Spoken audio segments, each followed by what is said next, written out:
अब हम करेंगे मोहम्मद गौरी। महमूद ऑफ गजनवी के बाद मोहम्मद गौरी। मोहम्मद ऑफ गजनवी ने क्या क्या किया था? 19 उनके 4 पैट्रोनेट्स थे, फिरदौसी, अलबैरूनी और इतबी और वाहिनी। और अब करेंगे हम मोहम्मद गौरी। मोहम्मद गौरी ने क्या किया था? मोहम्मद गौरी ने 1175 में मुल्तान को इन्वेड किया था। उन्होंने 1182 में सुल्तान को 1175 एडी में कैप्चर किया था और सिंध 1182 में कैप्चर किया था और पंजाब को 1186 में किया था। और पृथ्वीराज और उनके बाद उनके बीच में फर्स्ट बैटल ऑफ तराइन हुई थी 1191 में, जिसमें मोहम्मद गौरी हार गए थे और उन्होंने पृथ्वीराज चौहान से माफ़ी मांग ली थी। तो पृथ्वीराज चौहान ने उन्हें माफ़ कर दिया था। तो वो जयचंद से जाकर कन्नौज में मिल गए थे, क्योंकि जयचंद की और पृथ्वीराज चौहान के बीच में अनबन थी उनकी अपनी पुत्री संयोगिता के विवाह को लेकर। इसलिए उन्होंने जयचंद से जाकर मिल गए थे। कौन? मोहम्मद गौरी। और सेकंड बैटल ऑफ तराइन में पृथ्वीराज चौहान को जयचंद के साथ मिलकर हरा दिया था। जयचंद कौन थे? वो गढ़वाल के राजपूत रूलर थे, कन्नौज के जो बैटल ऑफ, फिर उन्होंने बैटल ऑफ चंदवार में 1194 में जयचंद को हरा दिया था मोहम्मद गौरी ने।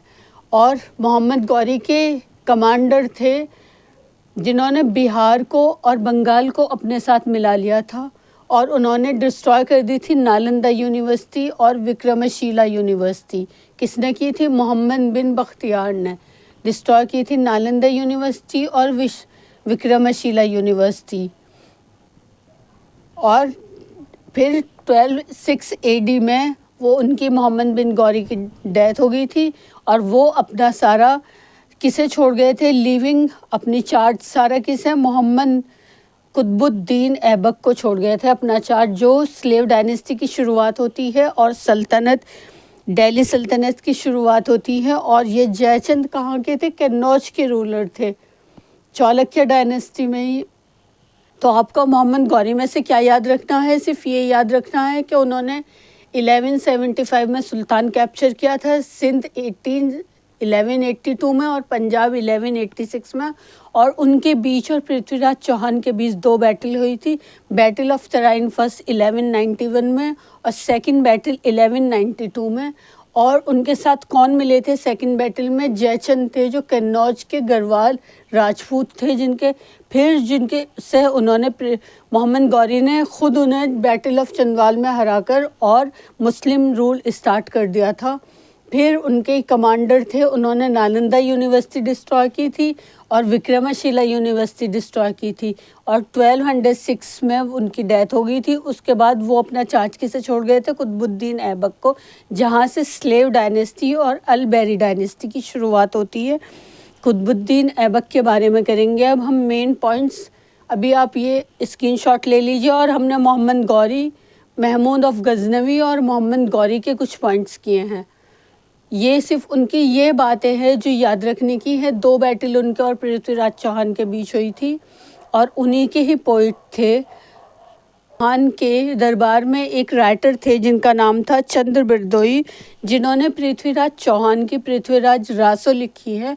उन्होंने लिखा है कि पृथ्वीराज चौहान के और मोहम्मद गौरी के बीच में 17 युद्ध हुए थे, जिनमें से 16वां युद्ध ये था और 17वें में उन्होंने पृथ्वीराज चौहान को जयचंद के साथ मिलकर हराया था।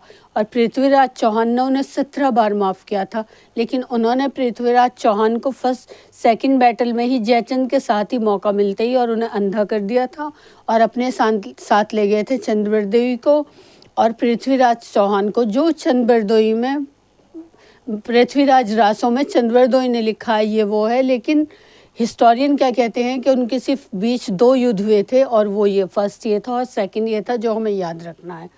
और मोहम्मद बिन बख्तियार उन्हीं के कमांडर थे जिसने नालंदा यूनिवर्सिटी और विक्रमशिला यूनिवर्सिटी डिस्ट्रॉय की थी। और उसके बाद कुतुबुद्दीन ऐबक की एंट्री हुई थी। कुतुबुद्दीन ऐबक स्लेव डायनेस्टी के फर्स्ट रूलर थे। अभी हम उनके बारे में मेन पॉइंट्स करेंगे। अभी आप ये स्क्रीनशॉट ले लीजिए और मेरे साथ बने रहिए। अभी और है कुतुबुद्दीन ऐबक और स्लेव डायनेस्टी के जितने भी मेन पॉइंट्स अब हम वो करें।